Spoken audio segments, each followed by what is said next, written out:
Bonjour à tous.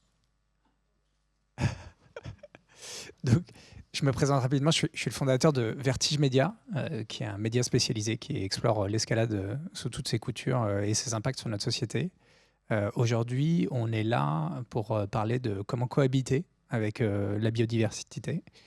Euh, je pense que pour démarrer très rapidement, le constat, il est globalement assez clair. Aujourd'hui, on a une explosion du nombre de pratiquants d'escalade liés à différents facteurs, que ce soit l'arrivée au JO et en plus, du coup, avec une deuxième édition à Paris, l'explosion évidemment du nombre de salles d'escalade privées. Tous ces facteurs font qu'on est de plus en plus nombreux à prendre les chemins de la falaise ou de différents spots d'escalade, avec des répercussions qui sont assez évidentes et qui sont aussi accentuées par le fait que les fédérations aujourd'hui sont aussi de moins en moins amenées à accompagner ces pratiquants sur des spots d'escalade en extérieur, puisque du coup, on a de plus en plus de gens qui pratiquent dans des salles privées et qui d'ailleurs souvent n'ont même pas de connaissance en fait, de l'existence de l'activité fédérale. Si ça pourrait être tentant de faire une table ronde qui soit exclusivement dédiée aux impacts, on a fait le choix aujourd'hui d'avoir une table ronde qui est entièrement dédiée au sujet des solutions. Et c'est pour ça qu'on a réuni du coup ces trois intervenantes que je vais laisser dans quelques secondes se présenter, parce qu'elles ont, chacune à leur manière, elles militent sur ce sujet de la biodiversité et sur comment minimiser les impacts qu'on peut avoir du coup sur ces différents sites. Comme je vous le disais tout à l'heure, on prévoira une quinzaine de minutes à la fin de l'échange pour les questions et les réponses. On vous remettra des micros de manière à ce que vous puissiez poser vos questions. Du coup, ce que je vous propose, c'est qu'on démarre par un très rapide tour de table. L'idée, c'est que vous puissiez en dire un tout petit peu plus sur vous, brièvement, mais aussi très rapidement sur l'action concrète, les actions concrètes que vous portez, de manière à donner le contexte avant qu'on puisse lancer les échanges. Ça vous va? Top. Qui c'est qui démarre? Gaëtan? C'est pas les plus jeunes d'abord? Bah, Pour la galette, c'est comme ça. Donc Gaëtane, 46 ans. Moi, je suis aujourd'hui directrice d'un club d'escalade FFME. Je suis aussi secrétaire de l'asso Respect-Blo pour la diffusion des bonnes pratiques. Et dans mon autre vie d'avant, parce qu'on s'est tous reconvertis avec le Covid, j'étais ingénieure agro-environnement forêt en charge entre autres, la forêt de Fontainebleau à l'ONF. Voilà. Et donc, ma grande passion, c'est mieux connaître nos impacts et mitiger les solutions pour que dans 30 ans, mes enfants et pas que les miens puissent grimper en forêt de Fontainebleau et sur les falaises de France et même ailleurs sans impacter trop l'environnement. Donc je pense que ça commence maintenant. Moi, du coup, c'est Éline Le Menestrel. J'ai 26 ans et je suis grimpeuse pro et activiste écologiste. Et j'aime bien dire que j'essaye de grimper à mon meilleur niveau pour montrer que écologie et performance peuvent aller de pair. Et donc concrètement, ça se traduit par changer mon approche quand je vais grimper, parce que la plus grande partie de mon impact sur l'environnement vient de mon transport. Et donc j'essaye d'aller grimper le plus possible à vélo ou en transport en commun, dans un mouvement qui s'appelle l'Eco-Point Climbing, où on redéfinit la performance pour ne la considérer que si on s'est rendu sur les lieux de grimpe de manière durable.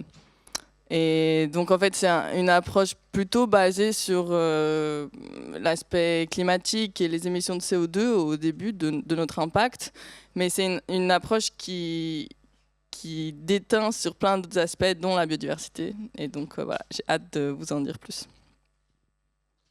Bonjour à toutes et à tous, moi c'est Nalouen Berthier, je suis grimpeuse professionnelle. J'ai fait de la compétition pendant 10 ans en équipe de France et maintenant je fais plutôt de la falaise ou du bloc en extérieur. À côté de ça, j'ai une formation d'ingénieur en énergie et environnement et j'accompagne en fait les organisations dans leur transformation, qu'elles soient culturelles, managériales ou stratégiques, au sein d'un collectif d'indépendants qui s'appelle Mission Possible. Voilà. Merci beaucoup. Pour démarrer l'échange, moi j'aimerais qu'on parle de à quel point aujourd'hui le sujet de l'écologie et de la protection de la biodiversité est on a l'impression aujourd'hui que dans l'univers de l'escalade, finalement, ça pourrait potentiellement être un non-sujet dans le sens où, à partir du moment où on pratique dehors et que du coup on a l'amour des grands espaces, etc., forcément on a pour volonté de la protéger.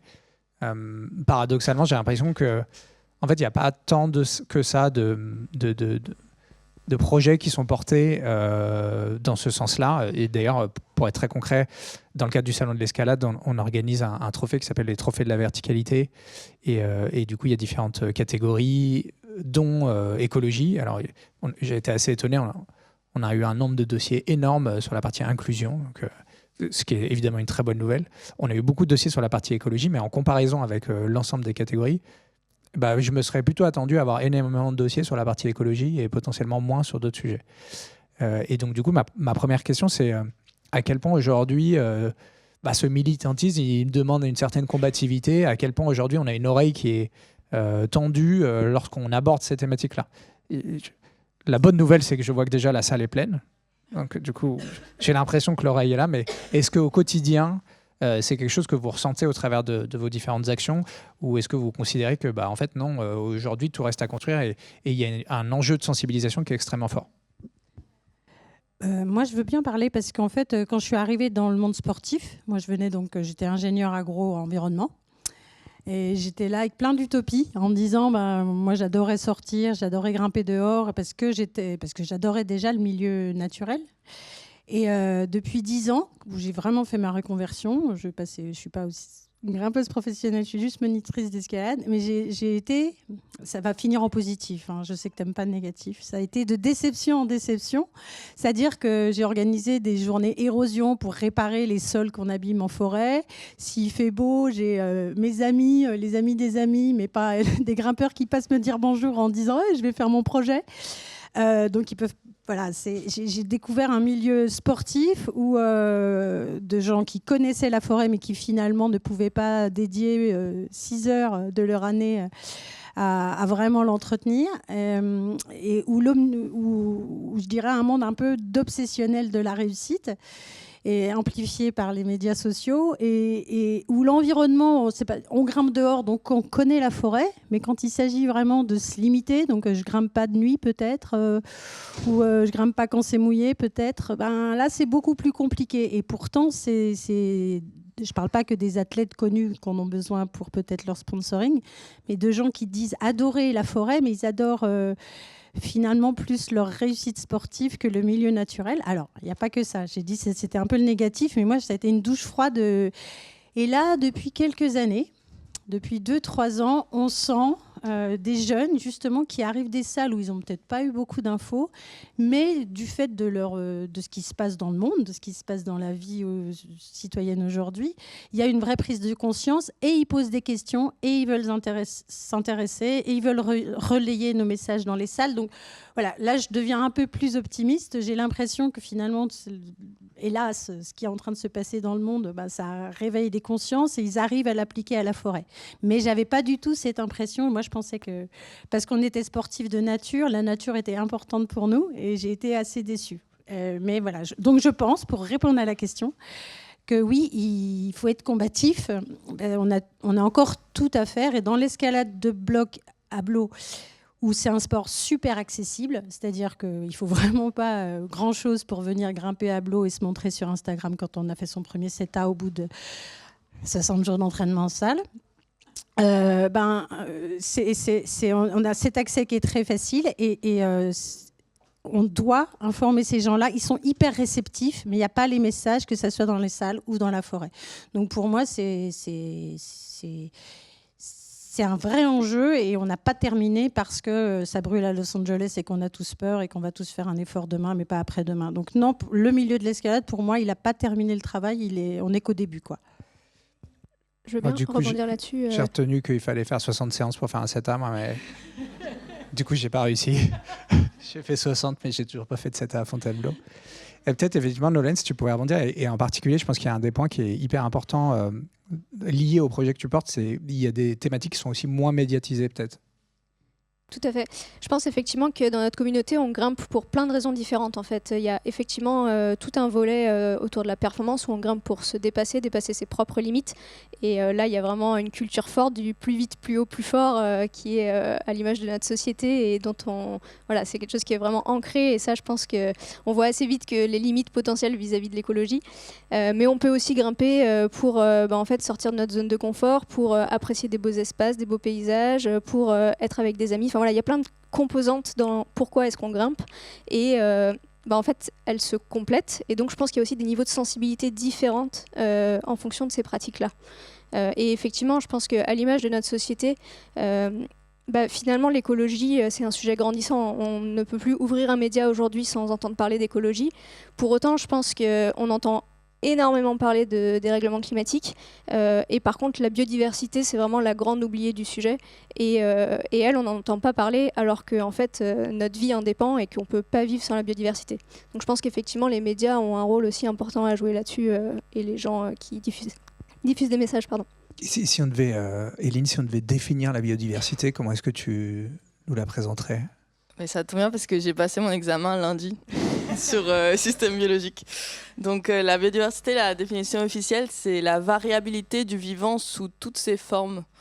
C'est-à-dire d'un point de vue génétique au niveau de l'individu, mais aussi d'un point de vue espèce, entre les différentes espèces, et d'un point de vue des écosystèmes. Donc pour le rendre de manière un peu plus digeste, c'est toutes les différentes formes de vivants qui existent. Ok.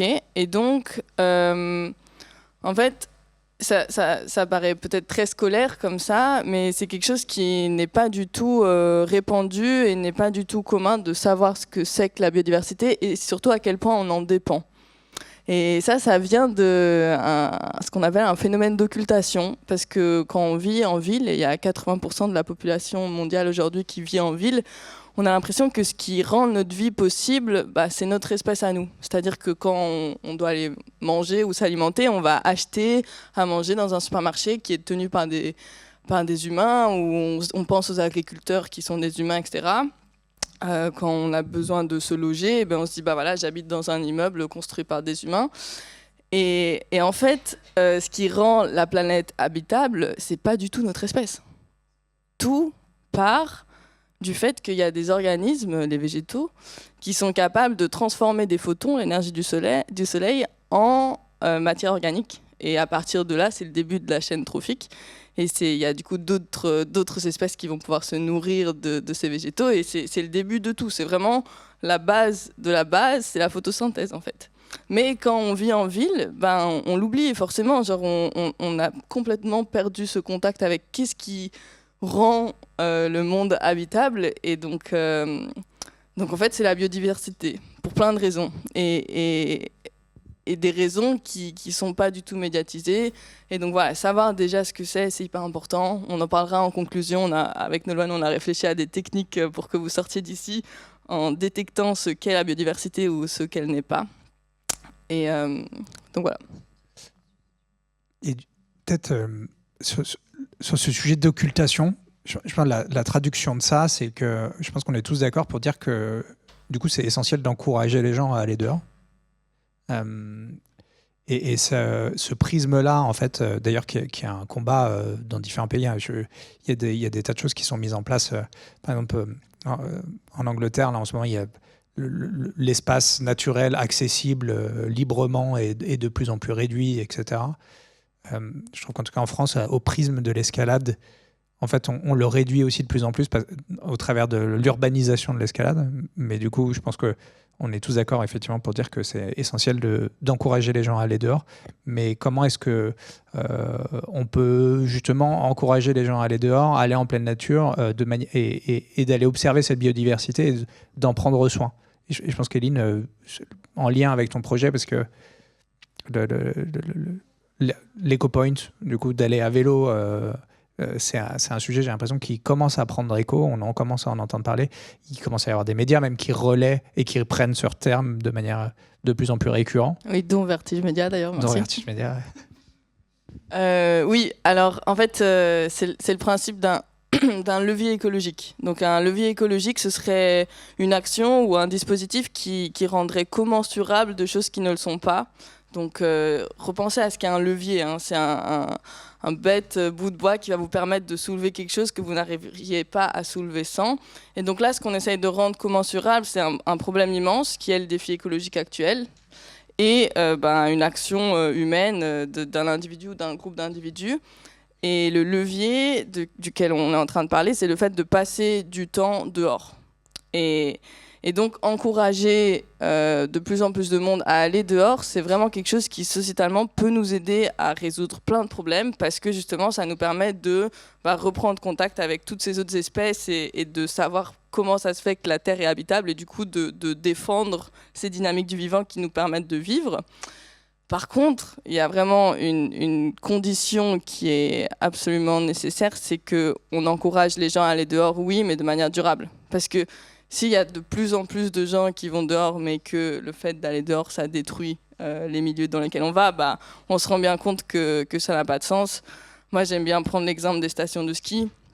Si on encourage les gens à pratiquer des sports outdoors sans condition, on se retrouve avec le modèle de la station de ski qui est une aberration écologique sur tous les points de vue et en fait qui ne permet pas ce levier écologique dont je parle. Donc c'est pas seulement ce qu'on fait, aller dehors, mais c'est vraiment comment on le fait. Et là, on a besoin que ce soit durable. Et Gaëtan, du coup, à Fontainebleau, alors Fontainebleau, je pense que c'est un site un peu laboratoire qui est intéressant parce que déjà, c'est de l'escalade de bloc, donc ça rend plus accessible la pratique dans le sens où effectivement, il n'y a pas besoin d'apprendre à faire un nœud de 8 ou faire un relais.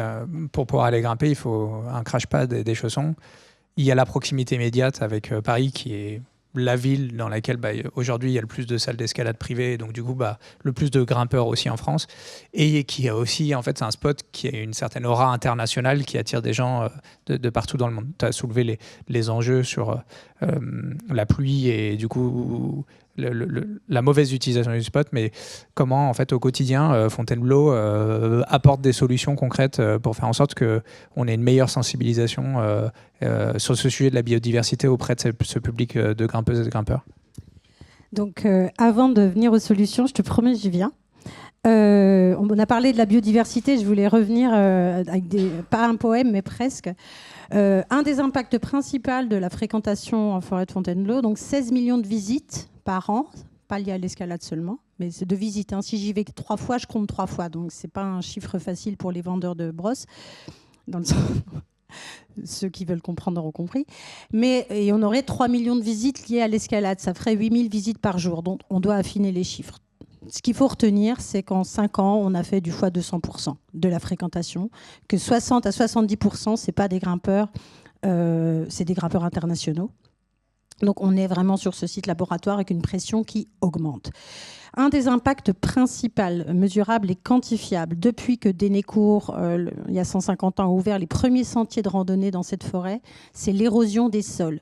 Un site comme Cuvier, la Marie-Rose, l'Abattoir, un site comme la Roche aux Sabots, vous les trouvez merveilleux, vous rêvez d'aller faire vos premiers projets là-bas comme l'ont fait les plus grands, dont certains sont dans la salle. En fait, moi je les déteste ces sites. Pourquoi ? Pas parce que j'arrive pas à faire tous les projets, parce que le sol est mort. Le sol est érodé, il n'y a plus de vie. Et avant, il y avait ce qu'on appelait des landes. Il y en a encore dans certains endroits, quand vous vous perdez dans les sites où on n'est pas censé aller, comme Coquibus, ou quand vous allez un petit peu vers la Feuillardière et que vous montez sur le Larry qui parle, vous avez des landes à Calune. Et je voulais juste lire la description d'une lande à Calune pour vous mettre des images dans la tête de ce qu'on impacte quand on marche dessus. La faune des landes, en particulier les insectes et les oiseaux, s'appuie sur des équilibres parfois complexes. Les espèces s'installent en fonction de la composition floristique et de la physionomie des landes. D'autres habitants, comme certains oiseaux, choisissent ces landes parce que ce sont des milieux ouverts. La linotte mélodieuse et la fauvette pitchou utilisent l'ajonc pour nicher le trachépâtre. Le busard cendré, le courlis cendré trouvent également dans la lande une nourriture diversifiée, comme les fleurs de Calune. C'est le cas notamment d'un grand nombre d'invertébrés, décomposeurs de la matière organique de la litière, larves de diptères, d'acariens, de colamboles, d'insectes floricoles, de punaises, de criquets, de sauterelles, d'araignées et d'insectes prédateurs. Voilà, c'était un peu de poésie pour vous donner une image un peu plus visuelle de ce qu'on impacte en venant circuler, marcher. On enlève la première couche de mousse, la première couche d'herbe, les premières couches de calune et ce sol disparaît. Donc on dit il faut rester sur les sentiers, il faut aller sur certains sites. Donc ça, c'était pour... Et il y a d'autres choses dont on ne se rend pas compte, c'est qu'à Fontainebleau, ça fait pas... Avant l'escalade de bloc, il y a eu des marcheurs, des trailers, des chasseurs, des randonneurs, des vététistes, des cavaliers. Et en fait, ça fait longtemps que tous les animaux, même qui normalement vivaient le jour, maintenant, à Fontainebleau, il n'y a plus d'animaux diurnes.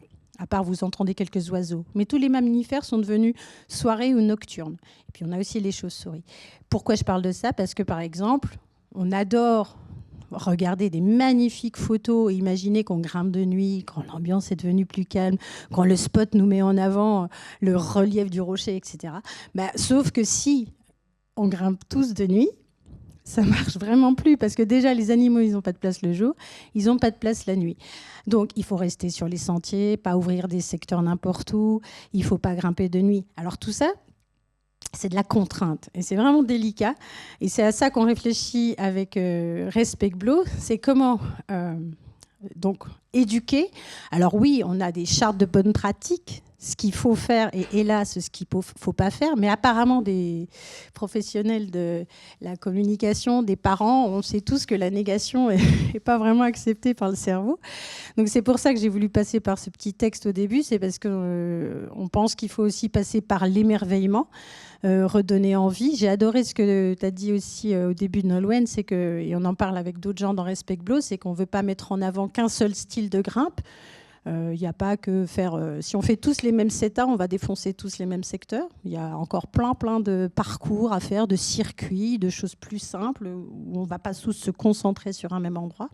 Donc, très facile sur Respect-Blo déjà de trouver des règles du jeu, les connaissances, en tout cas on va essayer de publier le matériel et les connaissances qu'on a sur nos impacts, mais c'est s'informer et continuer de s'émerveiller, je pense, pour avoir conscience de ce qu'on pourrait impacter. Et puis, si on a...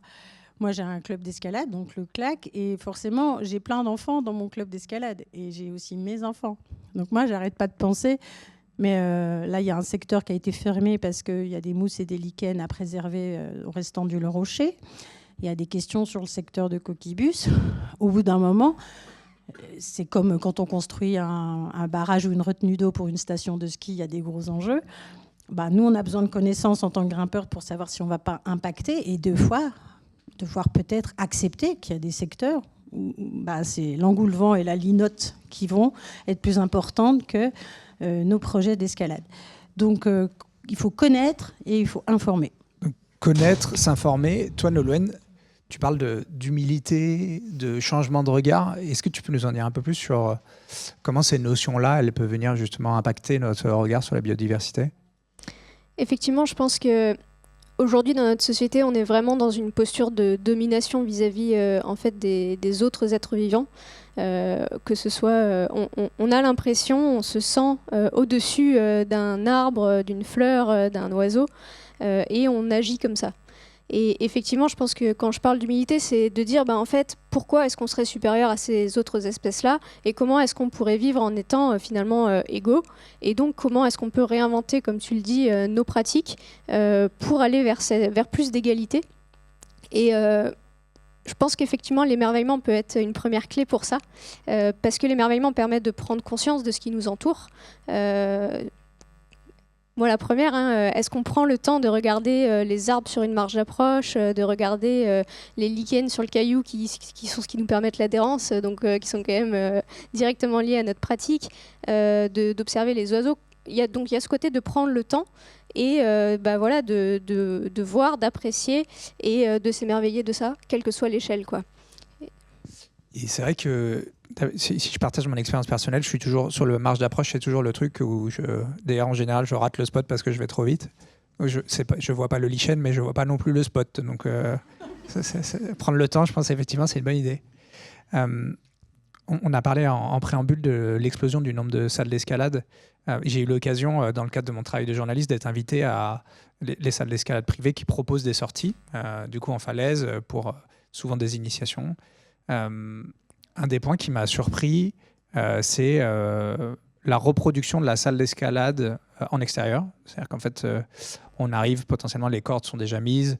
Il n'y a pas de dégaines qui ont été prévues pour suffisamment de personnes qui voudraient grimper en tête. Et globalement, tout le monde repart de là sans avoir fait une manipulation de haute voix. Donc, une reproduction qui est vraiment copier-coller de ce qu'on va retrouver du coup en salle. Est-ce que vous pensez que les salles d'escalade, elles jouent un rôle clé et est-ce que c'est leur responsabilité d'une certaine manière dans cette transition d'apporter aussi les bons outils? La réponse n'est pas dans la question. Un petit peu, mais ouais. c'est mon job. Alors, il y a 115 000 adhérents à la FFME, une fédé que moi j'aime beaucoup, et je crois qu'ils sont 100 000 aussi au CAF. Il y aurait 2 millions de grimpeurs de salle en France. Donc, effectivement, les gens apprennent ou découvrent l'escalade maintenant beaucoup plus par l'intérieur et par les salles privées que par l'extérieur ou des fédés. Je ne dis pas que les fédés, d'ailleurs, font parfaitement le travail de pédagogie sur l'environnement. Donc, déjà, en termes de où est-ce qu'on apprend, ta première rencontre avec n'importe quelle activité ou discipline, ça va être celle qui va marquer ta mémoire, que tu sois un adulte ou un enfant. Donc, je pense que c'est assez important. Ça fait un certain temps, moi, quand je les ai approchées, il y a 4-5 ans, au début, elles ont dit on va essayer de t'accompagner de manière collective. Et après aussi, ce qu'ils m'ont dit, c'est oui, mais bon, en même temps, nous, nos grimpeurs, ils restent en salle. Donc, on n'est pas vraiment responsable. Et notre objectif, d'ailleurs, c'est qu'ils restent en salle. Et puis là, il y a eu enfin une étude qui montre que 60%, plus de 2 tiers, pardon, je sais que 60%, c'est pas 2 tiers, mais environ 2 tiers, environ 2 tiers des grimpeurs de salle vont transférer à un moment donné sur l'extérieur.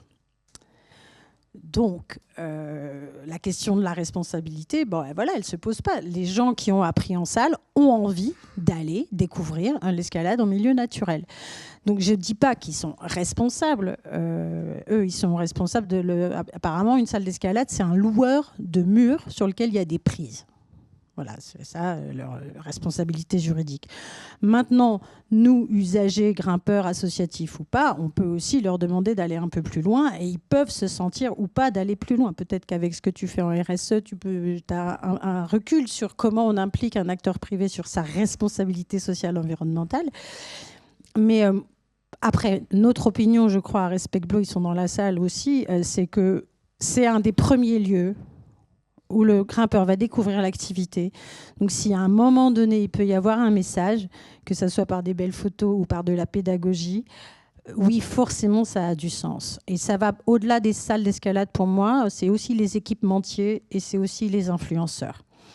Tous les gens qui représentent aujourd'hui ce vers quoi la moitié des grimpeurs de salle, finalement, ont envie d'aller. On veut tous être Charles Albert, ou on veut tous être Nolwenn Berthier ou Aline Le Ménestrel. Bon, en tout cas, il y a des gens comme ça qui vont porter des valeurs très fortes et qui vont motiver des gens. On doit passer par eux, on doit passer par les salles. Donc, il n'y a pas à discuter, ils ont un rôle à jouer. Je ne pointe pas du doigt, mais ils ont un rôle à jouer. Ils peuvent nous aider et j'espère qu'ils vont travailler avec nous. Et Lynn, est-ce que cette responsabilité, elle ne dépend pas aussi des grimpeurs? Est-ce que ce n'est pas à eux d'attendre aussi ce type de choses de la part des espaces où ils pratiquent? Oui, juste pour réagir à ce que tu viens de dire, Gaëtan, moi j'ai envie de pointer du doigt pour le coup. Parce que en fait, il y a une responsabilité qui vient à partir du moment où tu as un acteur qui va faire du profit sur une activité qui dépend d'un bien commun, comme est le fait d'avoir accès à un espace naturel. Et B, il y a une responsabilité qui en découle, qui est très souvent diluée par un néolibéralisme dans lequel les entreprises sont souveraines et sont plus responsabilisées pour ça. Mais en fait, c'est un truc vraiment à garder en tête à partir du moment où quelqu'un gagne de l'argent grâce à un commun. Eh bien, c'est sa responsabilité évidente au niveau sociétal de préserver ce commun, de le partager, etc. Et donc, les salles d'escalade, oui, il faut les pointer du doigt, il faut leur rappeler ça. C'est là que vient la responsabilité des grimpeurs. C'est de se dire, OK, moi, j'ai mon taf d'aide-soignant à côté, c'est ma manière d'apporter quelque chose à la société, mais quelqu'un qui dirige une salle d'escalade... ben voilà, ça va être sa responsabilité aussi d'assurer cette transition entre l'escalade indoor et l'escalade outdoor pour qu'elle se fasse d'une manière, comme je disais au début, le plus durable possible. Et donc c'est un engagement sociétal et c'est une lutte en fait à avoir contre ces entreprises privées qui dissolvent leurs responsabilités dans une souveraineté qui est injustifiable. Ou contre ou avec, parce que du coup, c'était aussi l'objet de ma question, c'est à quel point, en tant que grimpeur en salle, on n'est pas aussi responsable de ne pas attendre ça de manière claire aussi de la part de ces salles. Ouais, je dis contre parce qu'il y a quand même une dynamique générale qui est que en fait, le système économique tel qu'il est aujourd'hui, il est fait pour que les acteurs privés optimisent leurs profits. C'est vraiment ça qui est attendu d'eux et c'est pour ça qu'elles fonctionnent, ces entreprises, et c'est comme ça qu'elles sont montées. Et donc je dis contre parce qu'il y a besoin de se rappeler qu'on est à contre-courant de ce côté-là et que du coup, forcément, c'est plus difficile. Tu vois. Et donc, pour moi, c'est très important de remettre ça sur la table constamment parce que oui, bien sûr, il y a l'action individuelle de nous en tant que grimpeurs, comment on pratique et tout. Mais il y a aussi le côté contre-courant d'une immense roue en fait, qui, encore aujourd'hui, est basée vraiment sur le profit des entreprises, quoi. Et je rebondis juste là-dessus, et je pense que ce profit, il est aussi généré grâce à l'image qu'on peut véhiculer par l'escalade en extérieur, qui amène aussi des gens à grimper en intérieur et donc à générer ces profits. Donc en fait, toute cette machine économique est aussi générée sur des valeurs de la communauté, ou une image renvoyée, plein de choses. Et donc il y a effectivement tout le sujet vis-à-vis de l'écologie, mais il y a aussi qu'est-ce qu'on construit comme communauté, avec quelles valeurs. Enfin, il y a aussi toute cette responsabilité-là, quoi. Et on sort un peu là du sujet, mais je pense que c'est aussi important de l'avoir en tête, quoi. Et justement, si on devait donner de manière très concrète des bonnes pratiques et des exemples concrets de sensibilisation, où vous avez parlé d'une liste sur laquelle vous avez travaillé, et peut-être avant de passer aux questions, on la redonnera après pour la conclusion, mais est-ce que c'est pas le bon moment pour en parler? Si, tout à fait. Donc on est le 11 janvier, c'est ça? Exactement, ouais. Résolution 2025, vous en êtes où? C'est fait ou pas encore?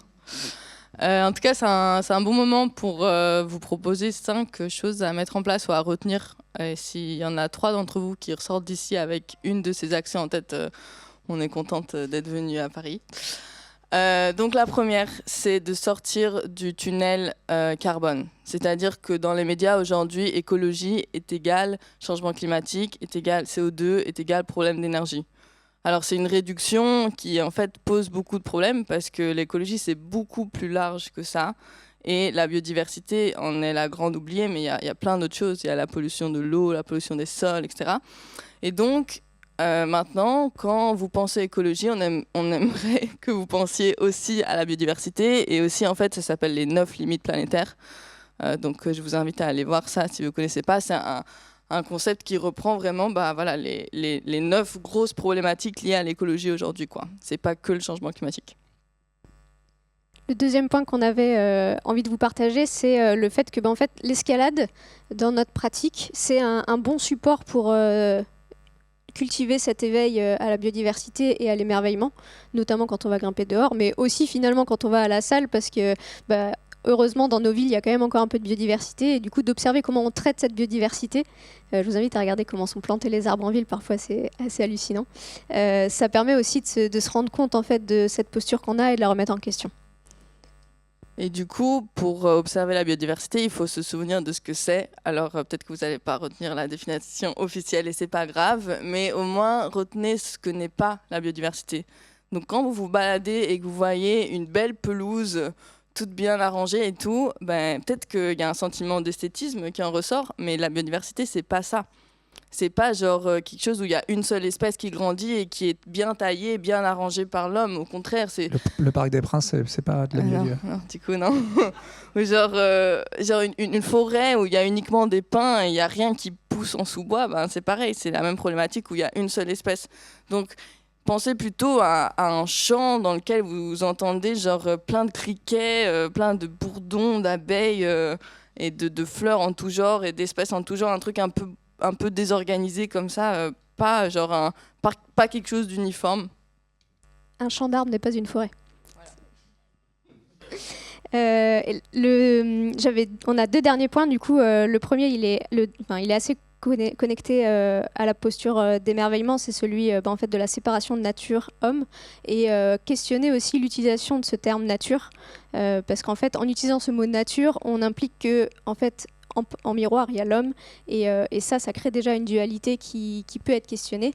Et en lien avec ça, il y a aussi la question, moi j'aime beaucoup réfléchir au terme de terrain de jeu. Terrain de jeu, pour moi, c'est assez révélateur de cette posture qu'on a, parce qu'en fait, on considère que là où on va pratiquer, c'est un terrain de jeu, alors qu'en fait, c'est l'habitat de plein d'autres espèces. Et donc, se battre contre ce genre de terme est important, je pense. Et le dernier point qu'on voulait vous partager, c'est en fait, de manière très pratico-pratique, j'ai envie d'aller grimper dehors, qu'est-ce que je fais ? Je vais préparer mon sac, checker l'itinéraire, checker la météo, mais aussi en fait, checker les endroits où vous allez et regarder s'il y a des restrictions liées à la biodiversité. Et je vous engage notamment à regarder l'outil Biodivsport qui a été monté par la LPO et qui essaye justement de centraliser toutes ces informations pour les rendre accessibles à tous les pratiquants de l'outdoor. Et d'ailleurs, il y a des nouveaux sites dans les Calanques là, tout récemment qui ont été protégés pour des suites de nidification, ce qui fait un tollé auprès de la population de grimpeurs marseillaise. On pourra refaire une table ronde là-dessus, je pense. Nous, on avait choisi à Respect-Blo de dire la forêt n'est pas une salle d'escalade. Donc, c'est pour résumer, rebondir et pas conclure complètement. Mais hélas, ce qui manque, c'est que la LPO, pour des raisons historiques, n'est pas à Fontainebleau. On travaille avec soit l'ONF, soit l'Association des naturalistes de la vallée du Loing. Donc, le problème, c'est qu'on a besoin de beaucoup plus de connaissances et d'études parce que les impacts augmentent et le nombre de grimpeurs augmente plus vite qu'on a le temps de compter les oiseaux, les chauves-souris et les insectes. Donc, Respect-Blo, l'ONF, l'ANVL essaient de suivre ces infos, mais et ça avance, c'est un peu rejoignez-nous. Et si on arrive à travailler justement avec des financeurs, on va peut-être pouvoir finaliser 2 ou 3 études. L'ONF a toutes les bases une base de données où on sait où sont pas mal des essences. Avec Blo-Info et Boulder, on a où sont les grimpeurs. Bon, avec un peu d'appui, on arriverait peut-être à faire un genre de modèle de sensibilité. Et justement, on aurait un outil un peu plus interactif et qui nous permettrait de dire, bon, ben voilà, là, peut-être, c'est pas problématique d'y aller à cette saison-là, parce qu'en plus, c'est pas toujours... voilà, une réserve à un côté. Il y a des saisons où il faut quasiment... En mai, la grande période de l'escalade à Fontainebleau, c'est aussi la grande période de reproduction des oiseaux, de quelques oiseaux migrateurs. Donc, on a 16 couples d'engoulevents. Morgane, tu me corrigeras si ce n'est pas 16. Ils sont au Congo l'hiver, ils viennent à Fontainebleau à Pâques, comme les Allemands. Non, pas comme les Allemands, c'est presque ça. Mais, blague. Et donc, ils aiment bien nicher au sol ces andouilles. On ne les voit pas. Ils vont se mettre entre un 7A et un 7B+, et on va marcher, on va écraser les œufs. La mère, elle n'est pas non plus complètement... C'est pour ça que ce n'est pas une espèce de... Bref, elle va jamais revenir. Elle est nidifuge, elle fuit le nid si jamais il y a un problème. Et l'espèce, après, ça nous fait plus 16 couples, ça nous fait 15 couples. Et quand on en a, je ne sais pas vraiment beaucoup à l'échelle mondiale, mais c'est une espèce protégée sur la liste rouge et tout ce que vous voulez. Donc, on contribue. Donc, à ces moments-là, on a tous envie, Arcos Escapades, mon club, tous les clubs, tous les salles des Pays-Bas, on a tous envie de faire les sorties du printemps. Donc, des fois, on se pointe à la coche au Mercier. Il y a à peu près 500 personnes qui attendent sur le parking maintenant avec des groupes organisés. Et c'est peut-être le moment où, en fait, il ne faudrait rien faire. Donc, ce n'est pas juste c'est un peu comme dans les falaises. Il ne faut pas des fois y aller au moment des nichages. À Fontainebleau, on a besoin d'affiner les outils pour savoir à quel moment c'est optimum, à quel moment c'est pas optimum, et un peu se réorganiser sur notre usage de la forêt pour respecter ces sensibilités. Merci. Et moi, j'aimerais respecter ma promesse, qui était de vous laisser l'espace pour des questions. Et donc, je vois qu'il y a une question, il y en a plein. Et les micros arrivent. Il faut juste attendre d'avoir bien le micro. Visiblement, c'est le mien que je dois donner, c'est ça ?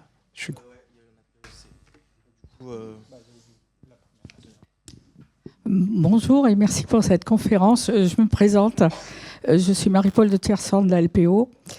Et on a un stand, effectivement. Et bravo pour ce que vous venez de dire. Effectivement, je partage entièrement tous vos commentaires et tout ce que vous avez dit. Je pense que ce qui est important à retenir comme terme, c'est l'émerveillement. C'est le premier terme à retenir. C'est-à-dire, vous allez dans la nature, c'est d'abord de vous émerveiller Et ensuite, peut-être penser à votre sport. Mais d'abord, waouh, c'est beau, il y a plein de couleurs, il y a plein de sons. Et le sol, il bouge comme ça sous mes pieds. Il y a de la mousse, il n'y a pas de la mousse. Il y a des feuilles, il n'y a pas des feuilles. Voilà, c'est la première chose. La deuxième chose, pour la FFME, demain après-midi, la LPO signe une convention nationale de partenariat LPO-FFME pour notamment sensibiliser le plus grand nombre à tout ce qu'on peut faire dans la nature pour protéger la biodiversité. Et quand on parle d'escalade, la biodiversité, c'est bien sûr les grands oiseaux, les grands rapaces. On peut penser aux bouquetins, on peut penser aux chamois. C'est les chauves-souris. N'oubliez jamais, dans les interstices de falaises, il y a des chauves-souris. Et il y a la petite végétation mousse lichen, hyper important. Et puis, la dernière chose que je voudrais dire, c'est que moi, je suis hyper optimiste. Alors, en grimpe, je dois avoir du 0, moins. Mais je suis hyper optimiste parce que je me rends compte qu'à force de rencontrer le public, à force d'expliquer ce qu'on veut faire par le programme biodiversité et sport, eh ben, on arrive à avoir de l'adhésion. C'est-à-dire les gens vous disent, bah oui, au fond, moi je peux changer et je suis prêt à changer. Et je pense que c'est la note positive pour moi de cette table ronde. Super. Alors, on aime bien l'alternance, donc ce serait chouette si on pourrait avoir une femme, un homme, une femme, un homme, une femme, un homme.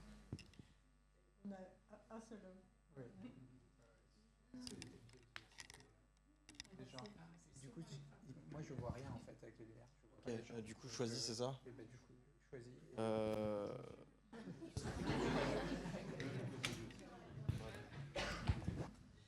Super. Moi, j'aimerais revenir sur la notion de réussite, Gaëtan, que tu as mentionné au début. Pour moi, c'est un peu le nœud du problème parce que tout est défini par réussite comme performance, réussir son projet, se dépasser ses limites, etc. Et je me demande si une des solutions, enfin je pense qu'une des solutions, c'est de redéfinir cette réussite. Et par exemple, la réussite, ça peut être vu de diverses manières possibles et imaginables. Ça peut être est-ce que réussir ma journée, c'est enchaîner mon projet ou c'est passer un bon moment avec mes amis en forêt? Est-ce que c'est faire le mouvement le plus dur ou le plus esthétique? Je pense qu'Antoine est très d'accord avec ça aujourd'hui. Ça peut être vu de diverses manières et je pense que la société en général pousse vers une réussite qui est vraiment liée à la performance, se dépasser, etc. Et on pourrait réinventer cette notion de réussite et je pense que les structures d'escalade et les athlètes, etc., ont un immense rôle dans l'image qui porte à la réussite et comment les structures, les athlètes peuvent inspirer à faire différemment et qui peut-être faire quelques pas en arrière et performer différemment, situer la performance autre part. Donc c'est comment faire et ouais. Bah, comment faire oui, quelques pas en arrière ou quelques pas en avant, hein, ou quelques pas de côté. Je pense pas qu'il y ait forcément un retour en arrière en redéfinissant la performance. Et pour moi, il y a la responsabilité des médias. Quelles sont les histoires qu'on raconte? Quels sont les athlètes qu'on met en avant? Quels sont les récits qui ont de la place et qui ont de la visibilité? Parce qu'il n'y a rien à faire. C'est quand même ces récits-là qui vont inspirer, qui vont motiver les autres pratiquants à se diriger d'un côté ou de l'autre. Donc il y a clairement un rôle important des médias, un rôle important des marques. Qu'est-ce qui va être sponsorisé, pour quelles raisons? Et puis comment faire? Il faut essayer des nouvelles choses ou des choses anciennes. Nous, on n'a rien inventé en allant grimper à vélo. Hein. Donc essayer d'autres choses, quoi, je dirais. Moi, je pense pas qu'il faille redéfinir la réussite. C'est-à-dire que ça sera toujours un moteur, ça doit et peut rester un moteur. Il faut juste proposer d'autres types de réussite. Dire que oui, j'aurai toujours les yeux émerveillés face à quelqu'un qui va... Et j'aimerais bien un jour, dans une autre vie maintenant, oui, je sais pas, enchaîner peut-être pas 100 états ni 18 états comme Hugo ou comme Loïc. Je crois pas que j'y arriverai. Ou moi, je vise juste 254 B. Mais ça me motive quand même un peu des fois. Ça reste un moteur. Donc, j'ai pas envie d'opposer. Par contre, de montrer d'autres manières de faire et de les mettre en valeur, d'autres manières d'aller grimper qui sont pas autour de la réussite, réussite, des sorties. Alors oui, nous on fait des sorties familiales, on a des familles qui réussissent ensemble et c'est merveilleux dans notre club, où tout d'un coup il y a un épanouissement, une gestion de la peur de la chute qui rend quelqu'un plus vulnérable face à son grand frère ou à sa petite sœur ou avec sa maman. Bon, voilà, il y a plein d'autres choses et plein d'autres histoires à raconter dans l'escalade, qui peuvent motiver les gens, mettre le regard un peu moins sur la réussite, l'ego, la publication et de raconter une autre histoire. Et puis d'autres gens qui vont se dire finalement je fais pas ce projet de nuit, ou finalement je fais pas ce projet mais ça m'a obligé à penser à autre chose et j'ai trouvé un autre projet. Voilà, c'est ces histoires que les médias, les salles, les partenaires peuvent choisir si on les pousse à mettre en avant et ça fera le travail. Mais j'y ai pensé avant quand j'étais plus jeune ou quand j'ai commencé, la réussite. Mais j'ai regardé ma vie, j'ai regardé mon approche à ce sport avec toutes les faiblesses que j'ai, toutes les forces que j'ai. Et ça me motive la réussite. Quand moi je vois ce que fait Nolwenn ou Eline, ça me motive ou d'autres gens qui sont là. Donc non. Après, j'ai pas forcément envie de publier, j'ai pas forcément envie de le raconter. Et c'est pas là-dessus qu'on doit raconter les choses. Donc racontons les histoires un peu différemment, ouvrons le regard. Mais on ne changera pas le sport. Et tu vois, faut pas, je pense c'est un leurre de croire qu'on va oublier ça. On a besoin d'adrénaline et d'envie aussi, quoi. Et je pense qu'il y a aussi le sujet d'utiliser l'escalade comme un prétexte. C'est-à-dire que oui, j'ai eu la chance de... Alors ça, on le fait régulièrement sur Vertige Média, d'aborder des sujets qui en fait, intéressent tout le monde et qui sont des sujets... On va rentrer par la porte escalade. Et j'ai eu la chance de visionner en avant-première le premier épisode de la série sur laquelle travaille Nolwenn. Mais je pense que ça me paraît hyper important que tu reviennes dessus parce que c'est exactement ça. En fait, on utilise... C'est pas une série sur l'escalade. Pourtant, on est clairement la cible première. Et quand on va le regarder parce que c'est toi, parce qu'on sait qu'il va y avoir des belles images sur des falaises. Mais les messages que tu nous fais passer, et que les experts que tu interviews font passer dans le cadre de cette série, viennent bien au-delà en fait, de cette thématique. Alors, du coup, petit élément de contexte sur qu'est-ce que ce projet. Du coup, c'est un projet de web-série sur lequel j'ai travaillé cette année, où en gros, j'ai fait des trip grimp, où je suis allée à la rencontre d'experts sur le vivant, qui étaient d'horizons assez variés. Ça pouvait être des scientifiques, des directeurs d'associations, des artistes. Et je les ai interviewés, du coup, sur des sujets en lien avec notre relation au vivant.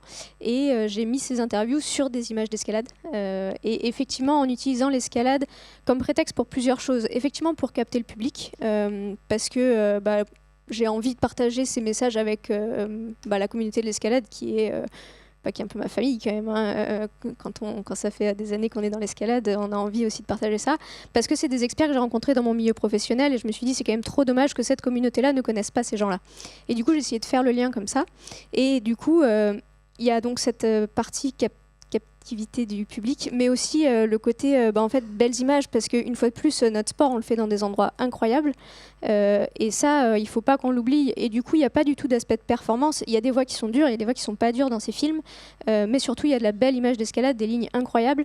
Et on entend rarement parler dans la performance de ce critère de choix pour les lignes. Dans le haut niveau, il y en a, ils vont faire des voies pleines de sika et on les acclame haut et fort.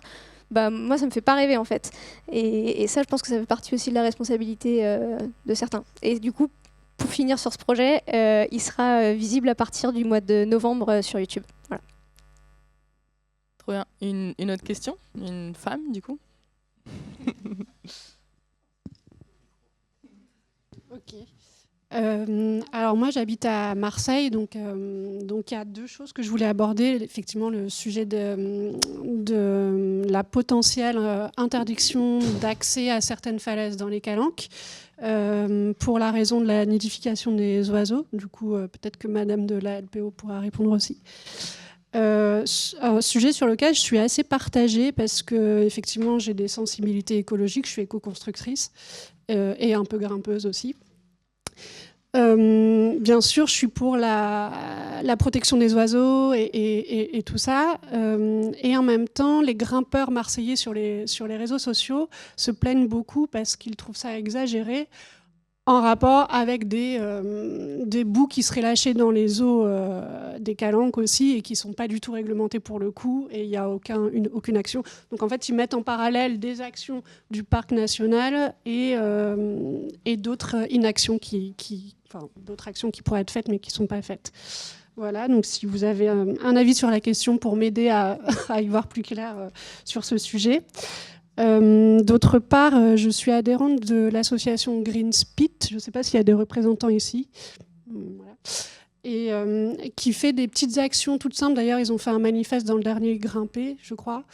Et c'est des petits outils aussi, brosser ses prises. Enfin, bien sûr que ça a l'air évident comme ça, mais comme vous ne l'avez pas évoqué, j'en profite.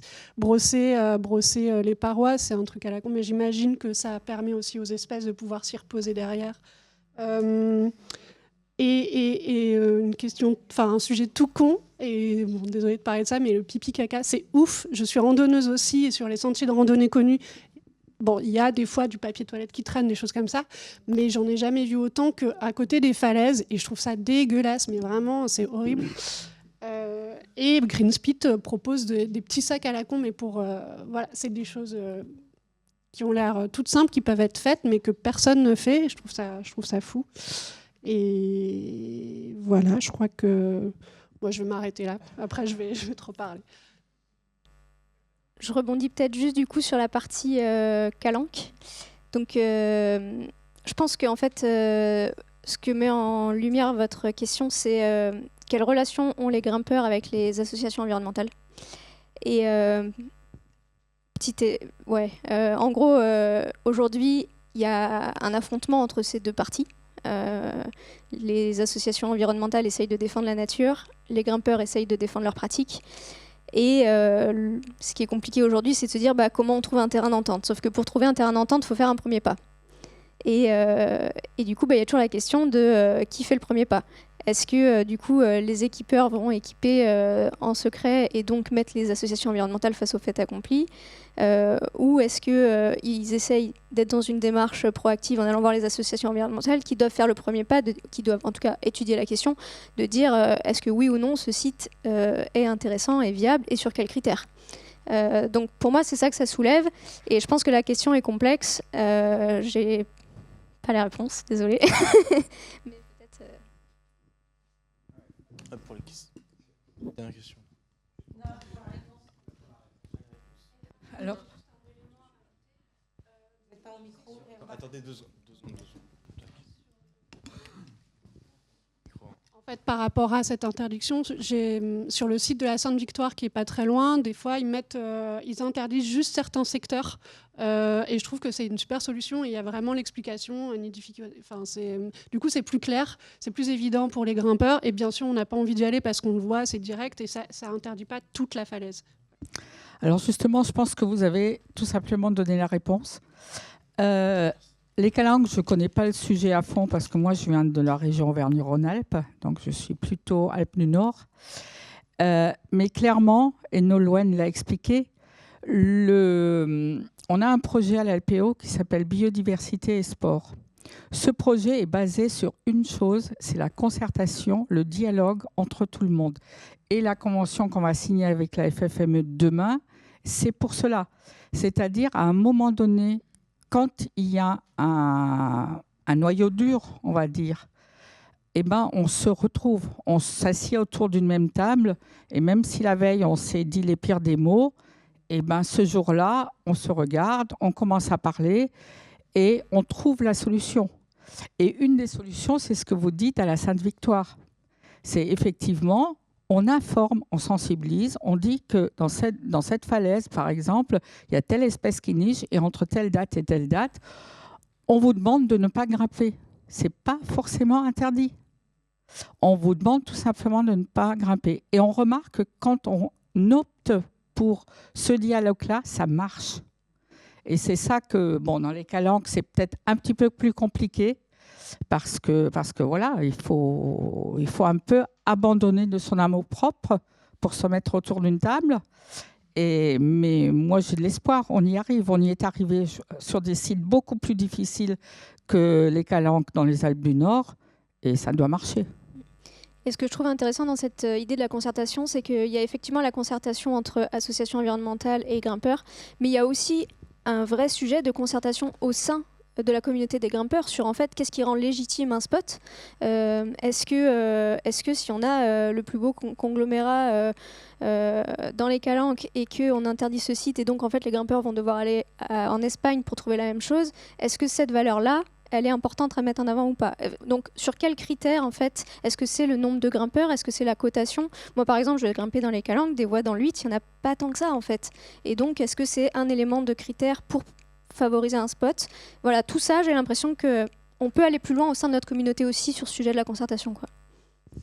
Et j'ai la lourde tâche de vous dire que la conférence est terminée. Je sais que vous auriez tous souhaité prolonger les échanges, et en tout cas, c'est signe de pertinence et d'intérêt de cette thématique. Donc, je vous remercie. Je vous souhaite une excellente journée, un excellent salon. Et comme je vous le disais, vous aurez accès du coup à ces différents contenus pour pouvoir les re-regarder et poser vos questions sur les réseaux sociaux aux intervenants qui sont là. Merci beaucoup. Merci.